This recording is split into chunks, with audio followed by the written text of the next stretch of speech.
Level 100. Pinnacle of power for a Pokemon. Very few Pokemon ever reach this level. This is a series of videos in which I push Pokemon's levels to the absolute limit by raising them to 100 in unconventional ways and environments. Because, more or less, I'm crazy.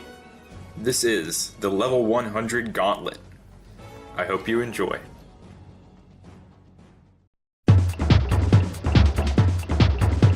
Struggle. A weak recoil move with a mere 50 base power. A move that's a last-ditch effort for a Pokemon when they can't use any other moves. A move that is an unprepared shiny hunter's worst nightmare. No. And the move that is the subject of today's Level 100 Gauntlet.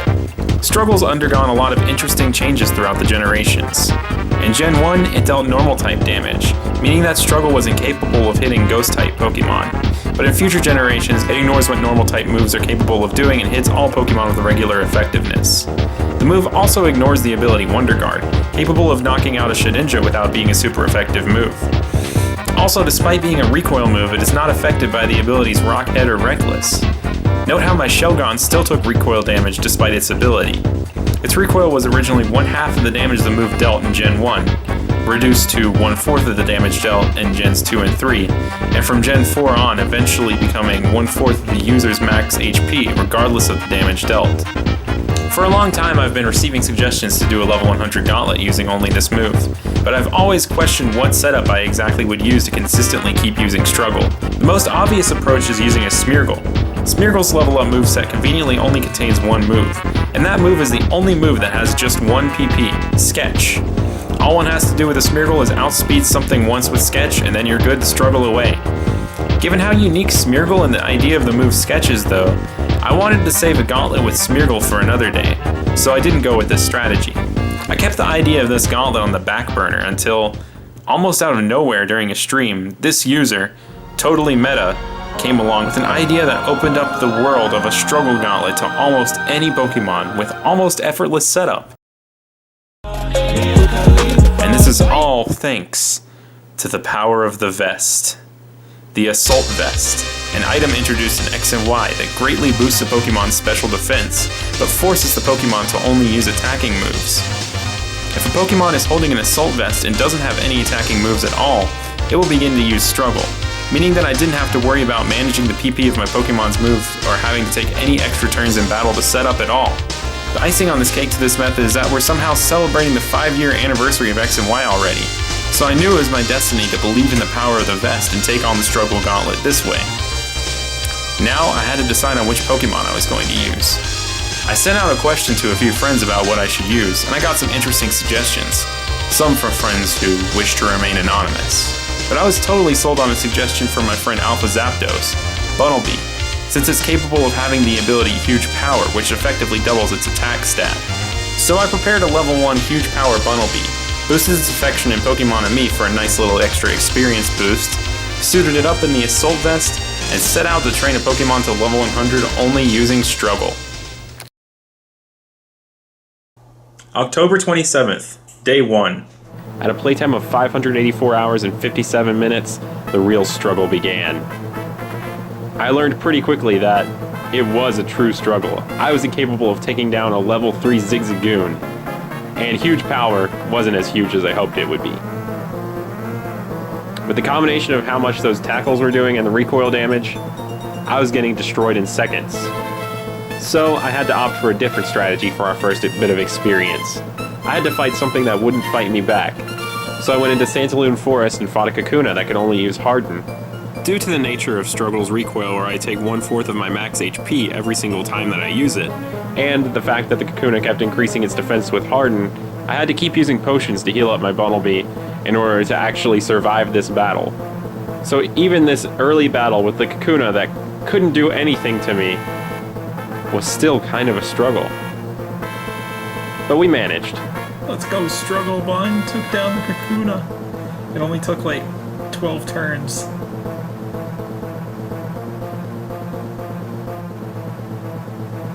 Level 4. After that first bit of experience in those first few levels, things were a bit simpler. I was able to take out Pokemon that could attack back, which was great progress. With all of that being said, though, I still ended day 1 at a whopping level 5. On day 2, I remembered that there was another way to gain more experience in X and Y, which is great because I can't use a lucky egg since my Bunnelby will always be holding the assault vest in the hold item slot. And that is through the experience points O power. With this O power, you get boosted experience points for 3 minutes, and then the effect wears off, and you have to wait for it to recharge in order to be able to use it again. And walking around with your 3DS increases the rate at which it can recharge. If you have over 4,000 steps logged for the day, it recharges almost instantaneously. So, I set out to go on a walk.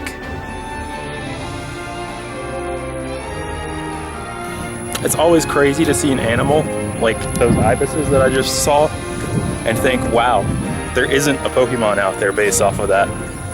I swear, I see like nothing but cool birds up here.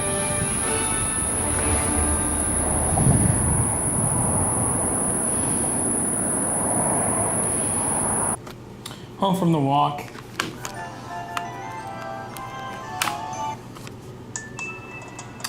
Definitely hit enough steps to get the max O power recharge time. So now all I gotta do is hit the grind. Don't have to worry about those O powers running out that much. Look at that. Got a nice 4 there instead of a 1. So let's hit the grind. I think I'm going to do a lot of my level grinding today outside. Just because it's really nice outside, and sometimes it's nice to take a break from staring at screens all the time. Oh wait.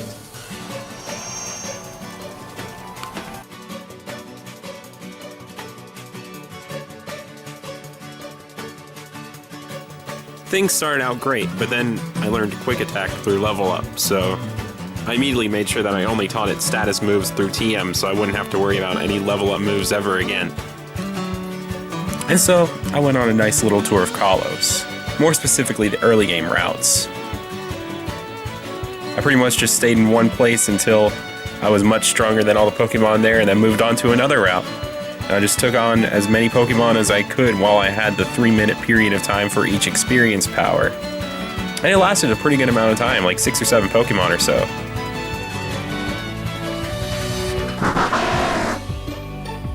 There he goes.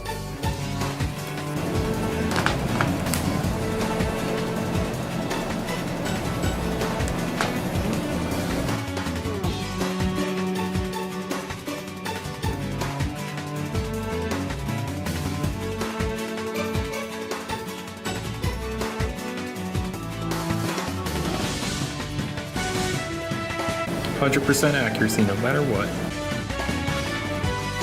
Reach level 20 when Bunnelby evolves, but I'm not going to evolve it, at least not yet, while things still remain pretty easy to defeat, just because that way I can gain a little extra experience boost for having a Pokemon that can evolve by level up but choosing not to evolve it.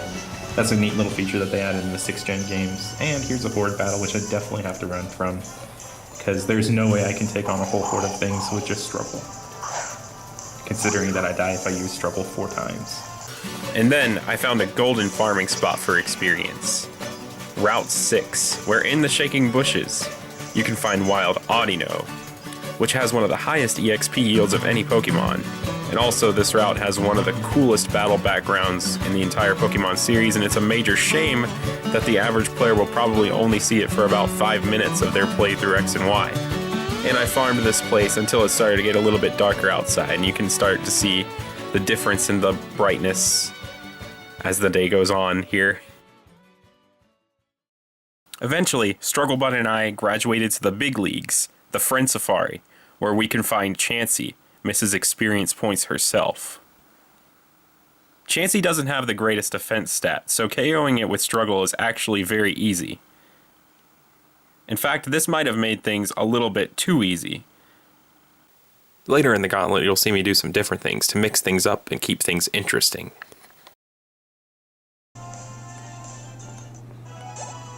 Truly beautiful. Oh no, wait, I'm inside now? I thought I was outside.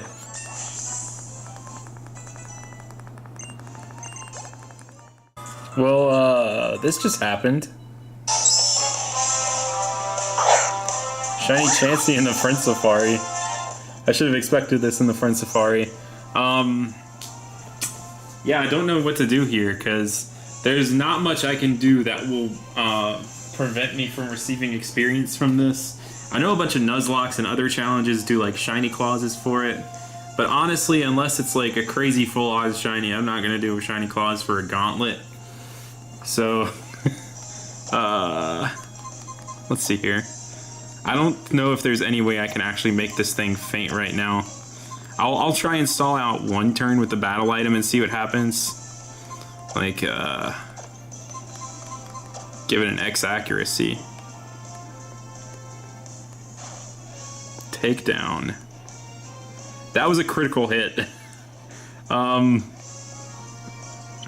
Yeah, I'm extremely sorry for this if this makes you sad, but They ask you how you are, and you just have to say that you're fine when you're not really fine, but you just can't get into it because they would never understand.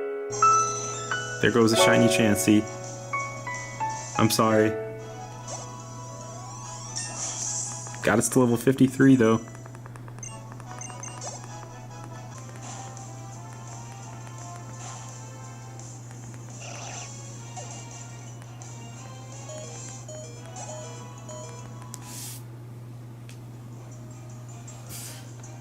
Alrighty, I think our last experience points power of the night has worn off. Well, I don't think it's worn off, it obviously just wore off. And we are at an incredible level 61, which I'd say is fantastic progress for just a day, or 2 days, since I made astounding progress yesterday. It's honestly been so long since I've done a Gauntlet where I can actually make considerable progress in 1 day. And it really feels good to be able to actually be making progress again.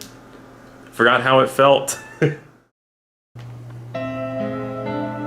October 29th, day 3. I just got back from work and went for a walk. It's a lot darker than it was last time because it's later at night, of course. And I found a shiny Drifloon in Pokemon Go, which was a pretty great highlight of my day. Hoping to maybe make another highlight of the day in a second. I got in a good 25-59 steps, which should speed up the experience points power a little bit. Not as much as we did yesterday, though. Gonna see if in these few hours I have before I need to go back to bed, then I can get this Bunnelby up in level some. So let's get at it. The night started out pretty well. I started watching Totem Rotom's stream while working on this, watching him hunt for the shiny Shadow Miltank that he recently just finally got. But yeah, Matt, how you doing, dude? And then it somehow devolved into me somehow playing Smash 4 free-for-alls online for the rest of the night until I needed to go to bed. Just, you know, an average work day for me.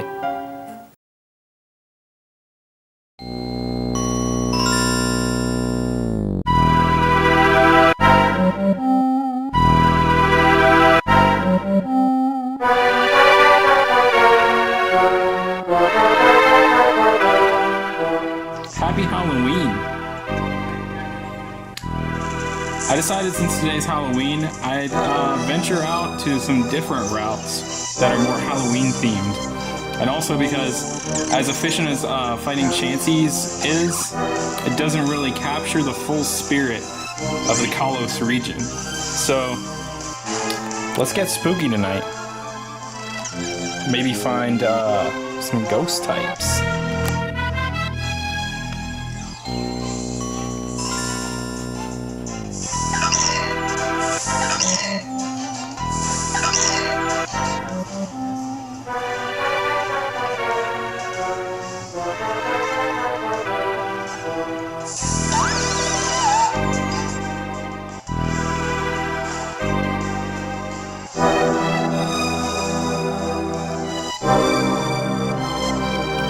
While I think the scariest part of my Halloween was how little experience I got just looking for the 4 different sizes of Pumpkaboo, I still had a great time. And that's all that matters to me. X and Y really introduced some amazing ghost types. It's Friday night. And I got some steps in today. Woohoo. So, let's do some grinding tonight. I think before I start for the night, I need to take a little breather. After a decent session of sitting on a bench, I remembered that the Battle Chateau could be a good place for getting experience. But then I remember I never used the Battle Chateau and all the Pokemon were basically level 3. But I became an Earl, so that was pretty cool. Then I remembered a couple other things I was always curious about in X and Y. Like, what the heck does tipping even do? And then I made an even bigger realization. I just realized that in my 5 years of playing this game, I have not yet finished the post-game Looker Bureau side quest.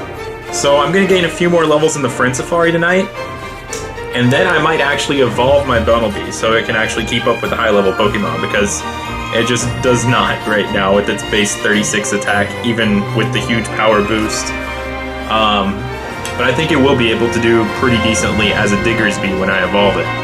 So let's gain a few levels, evolve this thing, and then take on the Looker mission. I'm super excited about this. I've heard this is a pretty cool part of the game, and I've just completely somehow ignored it for a few years.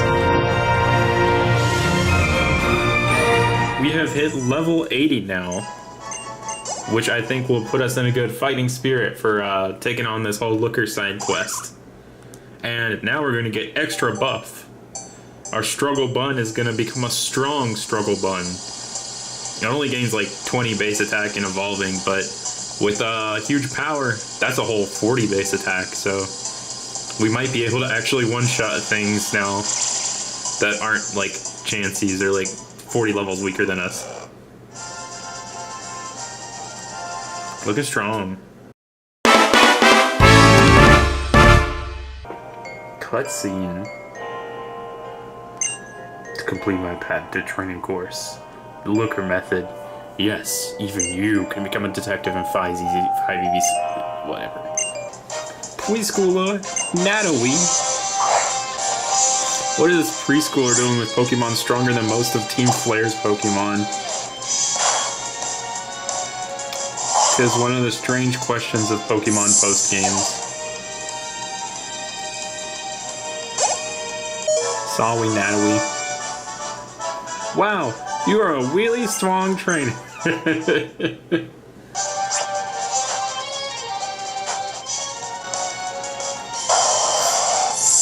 It's nice to see something fall to recoil damage that's not us. Oh, I love how Spiritomb glows at night. It looks so good. Uh-oh, it's exerting pressure. That means Struggle is going to lose a lot of PP. Gotcha. Level 81.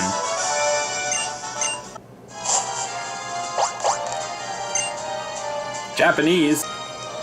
She knows Japanese.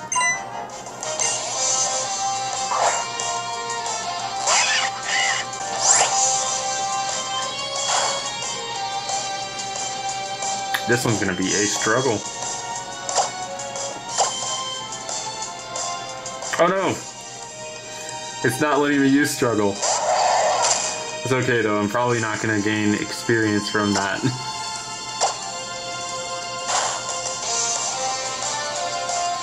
I never expected embargo to be part of this. That's pretty crazy. If I'm forced to not use items, I think I'm just going to let this faint. Well, it's not like I have a choice otherwise. All of my moves are non-attacking moves, and agility's not going to do much either. Okay, cool. Embargo's over. Alright, after a million whirlwinds, let's see if we can finish struggling. Nope.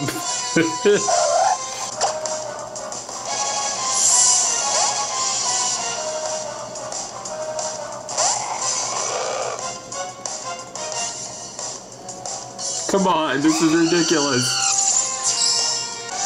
Swap again.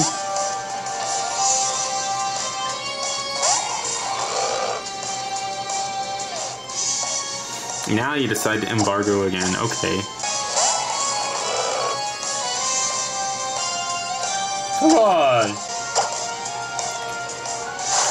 Boom, we got it with struggle. Let's go! That took a while. I'm barely gonna get any experience. Oh, 4003 is still not bad. Oh, could you come to the lookup bureau? Yeah.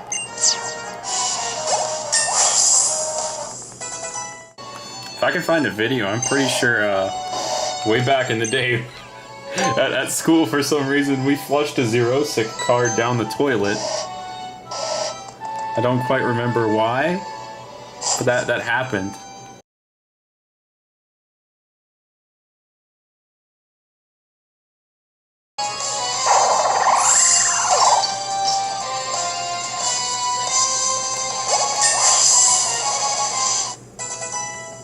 Back at it again at Krispy Kreme.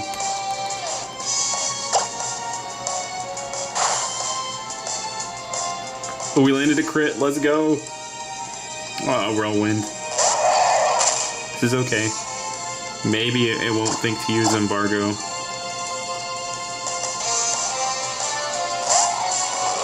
Give everyone a little chance here. Alrighty.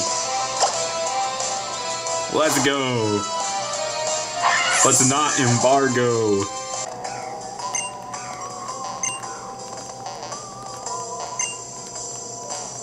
That is definitely not someone's Pokeball.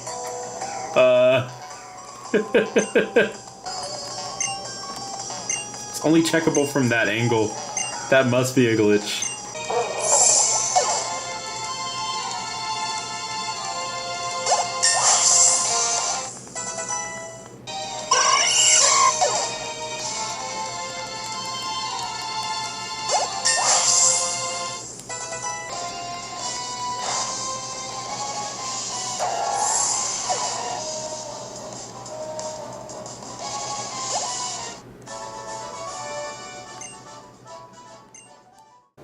So, in the matter of a couple hours, we managed to finish that off. And it was super fun. Can't believe I never did that part of the story back when I first played through the game. I guess I was always saving it for something. And it looks like this is the thing I was saving it for. Over the course of those 2 hours, we only got like 5 levels or so it wasn't the most efficient way to gain levels, but overall this is just a big reminder to me that that doesn't really matter. Maybe the most efficient way isn't always the most fun way or the most memorable way to do some of these gauntlets. That's just part of the Pokemon experience overall, too. It's more about the little detours, the extra touches than anything else. Like being able to sit down on random benches.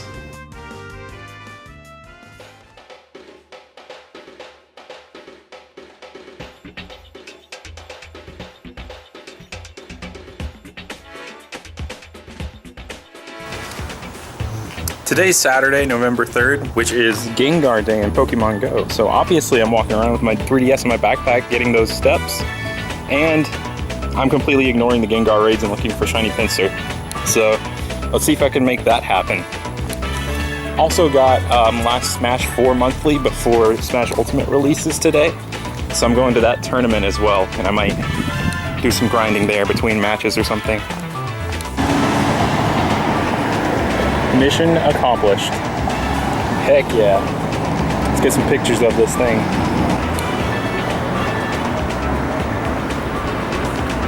I literally did one Gengar raid when I saw some people, and it's shiny. So yeah, that happened. Let's go.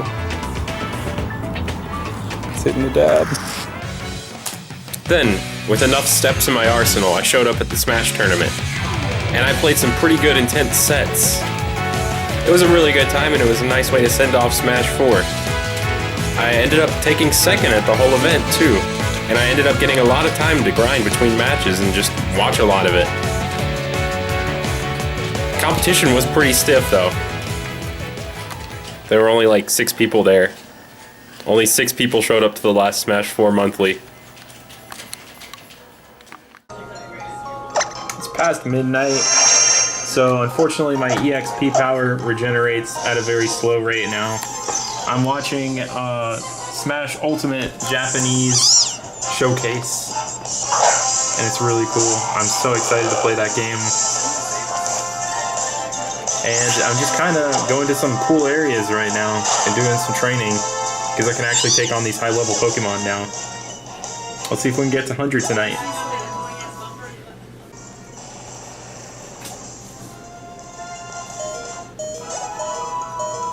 Alrighty, so my last experience point power ran out and it's barely replenishing right now. I think instead of waiting around, I'm probably going to go to bed and resume this tomorrow because it's like 1:30 a.m. right now. But man, I made some great progress today. We're practically at the finish line right now. I just need to figure out how I'm going to do the grand finale of this in the morning. So let's heal up and get some sleep.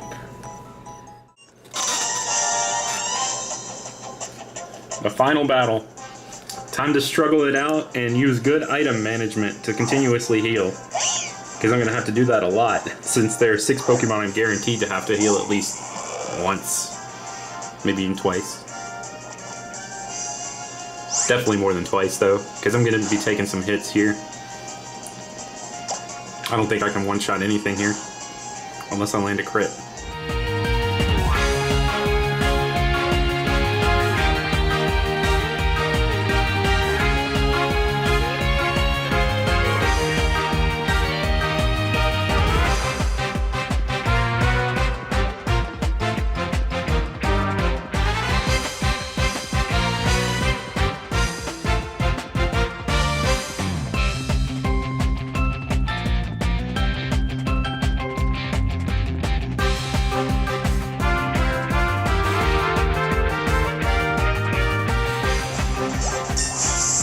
And we did it! Level 100 using only struggle.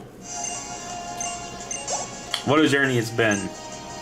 The battle's not over yet, though. So let's finish this out.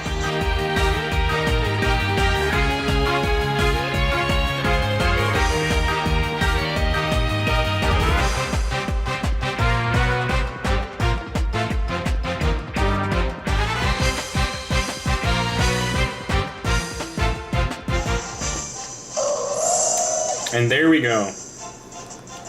We have defeated Serena again, and we have reached level 100.